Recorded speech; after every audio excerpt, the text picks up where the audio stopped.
Imagine getting the once-in-a-lifetime opportunity to interview Cristiano Ronaldo and having that happen. But listen, let's take football's irreverent moments to another level. For example, if a player faces a prison sentence because of that moment. And it all started in 2019, because Nice was hoping that Lamina's Diaby would be her secret weapon, so he practiced day and night to make their dreams a reality. He suffered a severe ankle injury. Nice quickly lost confidence in him and replaced him with Casper Dolberg. And listen, this is where it gets rude, because Kasper immediately attracted attention when he appeared on the scene. He had one of the best seasons of his career. However, because of this, Ramina could not sleep at night. Every day, he felt his worth reduced to zero. So he sat in the shadows, jealously making plans. One day during training, Lamina sneaks into Kasper's locker and does the unthinkable. So Kasper came to the locker room after practice and noticed something was missing: his $76,000 watch. The club then launched a comprehensive police investigation, narrowing down the suspects to Kasper's teammates. And after living in fear for several days, Ramina finally admitted the truth. Lamina's soccer contract was terminated because he stole Kasper's most valuable possession. But at least his irreverent moments didn't cost hundreds of thousands like Mario Balotelli's prank wars. That's because, in 2011, Mario moved to Manchester City and took his game to a new level. But there was a big problem. He decided to cause chaos just because he was bored. One day, when Mario showed up for training, he had to share the pitch with Manchester City's youth team.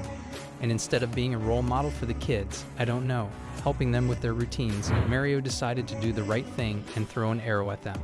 And he said it was just a prank. So this is where things got rude, because Mario's teammates didn't think it was funny. And they knew exactly how to get revenge. If you know anything about Mario, there's one thing he loves more than soccer: his Maserati. Mario's teammates knew he was planning a vacation and had left his whip behind, so this was the perfect opportunity to be rude. As Mario flies away, they search for a parked car to leave him a small gift. But I don't think Mario asked Santa to do that, because when Mario got home after 2 weeks, he just wanted to drive in the middle of the night and try the bangers. But when he got to the car, it smelled even worse than mine. He must have hated our son because they ruined his $200,000 car and filled it with rotten fish. Our boy Mario is worth $95 million. He needs to buy another wig. On the other hand, Mauro Icardi's behavior was so disrespectful that he almost got killed. Sometimes people think in the wrong head. And for Icardi, it all started as a child, because he loved soccer growing up. And interestingly, his idol was Maxi Lopez, so they finally met. But who would have imagined that this would be the start of a global controversy? Fast forward to 2011, McCartney made his way to the big leagues. He quickly became a top athlete, and the club recognized that he could be soccer's next superstar. So they wanted to surround him with the best teammates, and who better to include than his idol. The two thus became buddies on and off the field. He started hanging out, and we became best friends. But then it became rude, because at the time, Maxi was married to supermodel Wanda Nara, and she can see where this is going. Icardi and Maxi were close, but Icardi and Wanda became even more intimate. Maxi noticed that, so she pulled Icardi aside and asked, "Hey, are you clapping for your wife's boss?" So was Icardi, but that wasn't even the craziest part. Maxi and Wanda left each other. If they get divorced, Icardi will at least try to save their friendship, and Icardi will marry Wanda and give Wanda a tattoo of the names of all of Maxi's children. It would be a better idea to include it. This was an unprecedented level of disrespect, and Maxi received a call out of nowhere. And they offered to not only ruin Icardi's career, but also put an end to his life, because he chose his best friend from all the girls in the world. And that was the rudest thing they'd ever heard. Until 2014. Unless Lee Mansell was being rude, what he did was questionable. At that time, with just a few days left until Christmas, people around town were decorating and spreading Christmas cheer. Still, although a cold winter wind was blowing at Memorial Stadium, the game was not being played. The only team playing was Bristol Rovers, so it quickly got hot. It was on the Christmas list, but who would have thought this game would be a showdown between midfielders? In the 74th minute, with Bristol leading 3-2, Lee Mansell got into an altercation with Gateshead's golden boy because he missed the words "enough man." Because he had a great season. This team was on a 5-game losing streak, so I don't know how much that mattered. But I'll give him time.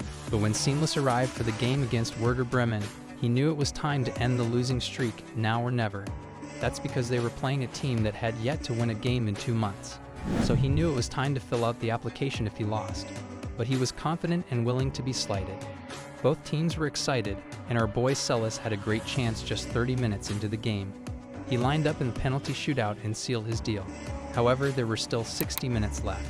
Celis' performance gave the team a 1-0 lead, but things remained quiet until stoppage time. In the last 90 minutes, Celis finally wanted to end things. Oh, you should have seen that after the first goal. At least Celis didn't hurt anyone, because what Zlatan has done isn't just controversial. He wanted to be inducted into the Irreverent Kickflick Hall of Fame. In 2019, he had to tell MLS who his father was, so when he signed up for the Galaxy, he was virtually unstoppable. However, Zlatan did not feel that the players respected him, so he thought he had to disrespect them. And heading into the highly anticipated match, he did something no other player had dared to do. Galaxy took an early lead from the jump. But while most stars remain humble and let their play speak for itself, Zlatan has a different physique, so it took a little while for things to heat up. During the match, Zlatan was strangely obsessed with one man, and for 60 minutes, Zlatan could not contain himself. He grabbed this guy and threw him to the ground. Not only did Zlatan tell him to like the video and subscribe, but he also said, I hurt you, you just watch. There's enough time, I will do that. Wow, Zlatan, I didn't know you took a shot like that, brother. But listen, when Zlatan was asked about that time, his explanation was simple. The match was too easy. He had to piss everyone off, but wait, it gets better. Of course, things turned around when he threw his opponent to the ground, and just 3 minutes later, RSL scored the equalizing goal to turn things around and tie the game, and it all depended on the last few minutes. But we all know Zlatan, that's why he's alive. In the 77th minute, the Galaxy knew they had a chance. Not only did Zlatan want to seal his deal, but he also turned his defender into a meme. His cross was decided, and the score. Ibrahimovic, and 2-1 Galaxy. Imagine a 6-foot-tall psychopath screaming in your face from among the crowd. That's not even the craziest football story I've ever heard.